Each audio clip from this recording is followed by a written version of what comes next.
Thanks so much for joining us here on The Hook on Woodward Sports Network, live from my bookie studios. I'm Pilar Lasher. To my left, we've got Maz. To my right, we've got D-Maz. In the fishbowl, we've got our man Fish. And you just called him D-Maz. It's all right. I've been always working to be part of the family. There you go. Hey, you're with me finally. That's it. That's it. With me. D-Mac, they're really one. And then we've got Art in the sin bin. Earlier, we were talking a lot of Detroit Lions talk. We do have Detroit beat writer Dave Birkett joining us. Dave, welcome. From the Free Press. Yes, welcome to The Hook, my friend. Yeah, how are you guys doing? Hey, thanks for joining us. How are you, buddy? Thanks for coming on with us. Trey Lance is your guy for your mock draft from a few weeks ago, and we've heard about Mel Kiper. He's saying, do not take a quarterback. Trust in Jared Goff. Take us to your Trey Lance pick going forward. Yeah, Mel and I don't see eye to eye on that one. I mean, look, I don't think you have to force a quarterback pick there if you're the Lions, but I think if you like a quarterback, if you think a guy can be your long-term answer at that position, you certainly take one at number 7. I mean, we'll see what Jared Goff is for the Lions. My belief is, look, he's not as bad as some people have made him out to be, and I don't know that he's the savior either. He's still 26 years old. He played obviously in the Super Bowl a couple of years ago, but I frankly don't think the Lions are going to be that good this year. And if that's the case, I don't know that you're building around Jared Goff long term. So to me, Trey Lance is a high upside quarterback. There's certainly a lot of risk there because he hasn't played a lot of college football. He's just 20 years old right now, but I think he has the upside that you want in that position. And if you're the Lions and you have a plan to develop him, I think you could take him. So I think that pick was about positional value in finding a long-term solution at that position as much as anything. Dave, when you say that you don't think that the Lions are going to be that good this year, I really feel that we have nowhere to go but up, really. What are your expectations with us having Jared Goff as our new quarterback?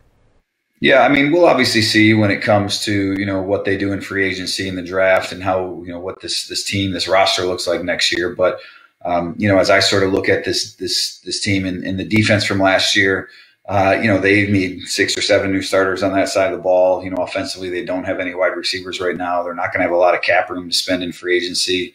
I think Dan Campbell has been pretty upfront about it from the jump that, the Lions are trying to win this year. And certainly when you start a new program, you want some wins. I mean, you don't want to be that 2-14 type team, right? That's not good for anyone involved. But I also think the reality of it is that the Lions' window for opportunity is a couple years down the road when they are able to maximize the first round picks they got from the Rams and whatever else Brad Holmes may be able to do to add draft capital. So a little early to set expectations, but just based on what the roster looks like right now, my expectations for what they might do in free agency or the draft.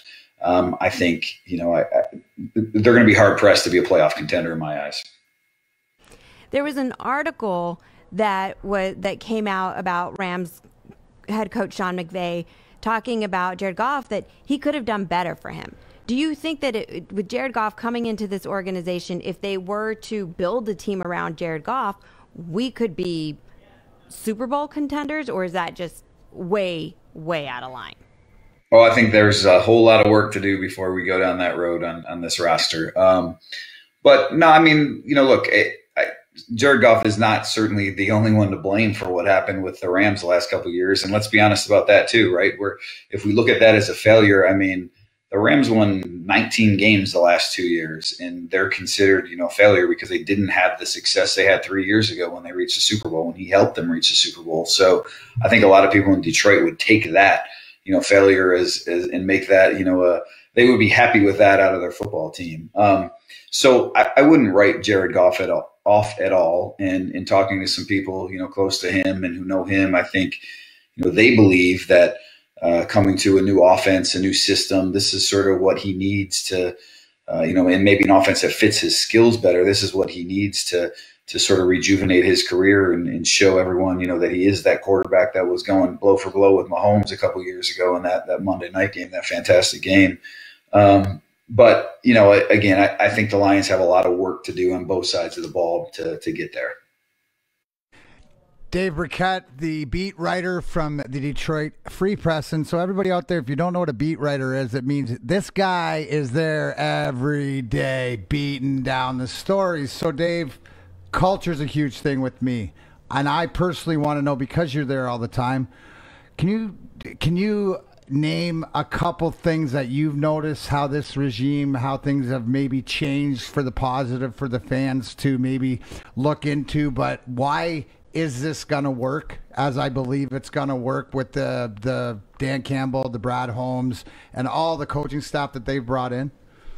Yeah, look, I feel, and I would, think that most Lions fans feel good about what they've seen and heard from this regime so far, right? I think I've used this word before, right? That there's hope, and maybe there hasn't always been hope in the past. And part of the hope to me is that, these guys are being realistic about where this roster is and kind of what their window for opportunity is. And I think that's half the battle, that you can't go into something, expecting to be a Super Bowl team when the pieces aren't there. And I think they are being very realistic about that. To your point about what's going on a day-to-day basis, honestly, it's a little tough to tell right now because frankly, we haven't been in the building in 8 months, given COVID, and no players are in the building right now. And, again, just in talking to people that have been in contact with this coaching staff, they are still putting together their offensive playbook and their schemes and, what they're going to be doing on defense. And some of that is still very much a work in progress. So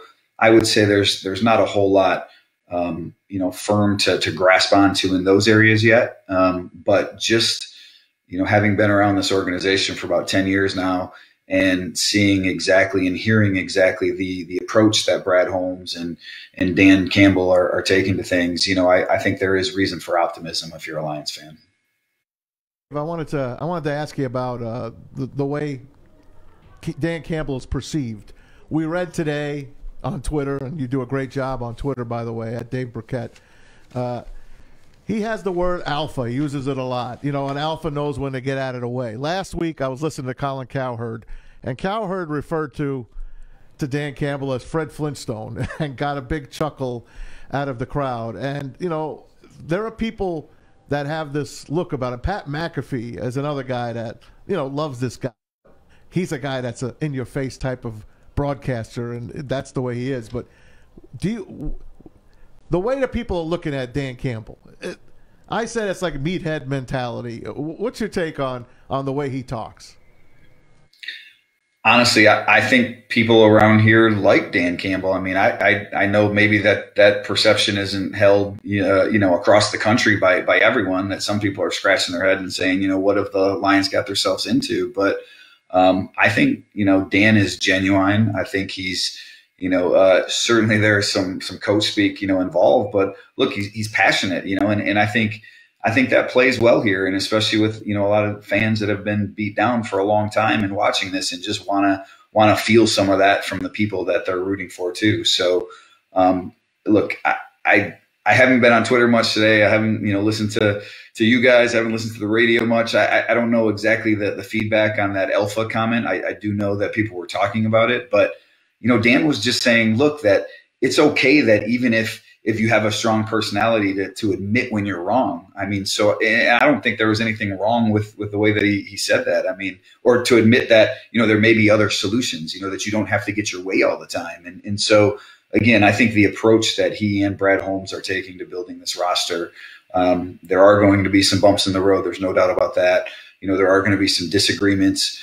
Certainly everything is fine and dandy, hunky-dory now, and we'll see what happens, if they do go, 5-11 or something, and how, the perception changes. But I got nothing but good things to say right now about Dan's approach. Let's face it, this team last year defensively wasn't very defensive, and they've got cornerbacks. They are cornerback hungry. Trufant is going to be gone probably. He's going to be cut. Justin Coleman, probably the same thing for him. And what do you think they're going to go? What do you think they're going to do to try to alleviate that problem? And also, Kenny Golladay. We see a picture of him on Twitter. He's got this probably a $10,000 tattoo on his back of this huge lion. What do you take for that as well? Because obviously he could be the franchise guy. I did see that he posted in his Instagram story today, and took a little snap on my phone just to make sure I got that. Look, I mean, the Golladay thing, I don't know. I mean, I think he is one of the top 10 receivers in the league. And so I think he would be worth, bringing back and even if he doesn't want to be here long-term, franchising with the intent of trading. I think most important thing to Kenny Golladay is to get paid. I think he's a guy that he was rubbed wrong by the contract, talks and how they unfolded last year. I don't know that he's closed the door on the Lions, but I do think something could happen where they keep him around.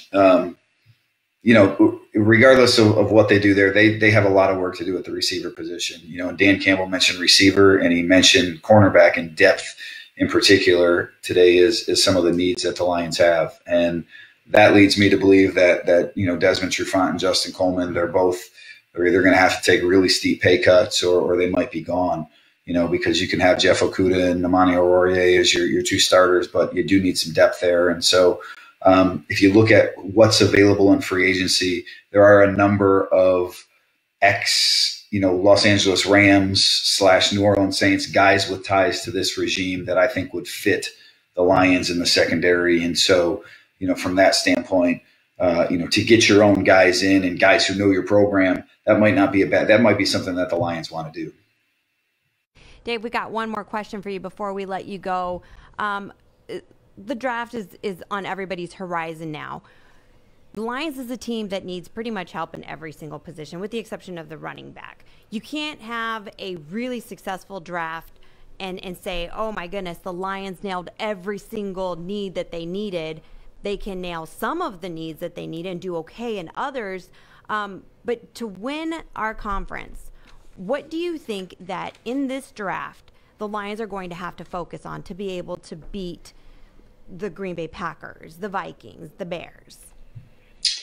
Yeah, look, I think it's going to be a tall task to win the division in 2021. The Packers are a really good team and they are, championship ready, and the Lions just are not. They have too many holes. So I don't know that whatever they do this year is going to win the division, but, perhaps put them on track for something down the road. And to me, look, the most important thing the Lions can do this offseason is solve their quarterback position long-term. And again, that, circling back to the very first question, I guess that's part of the reason why I gave them Trey Lance.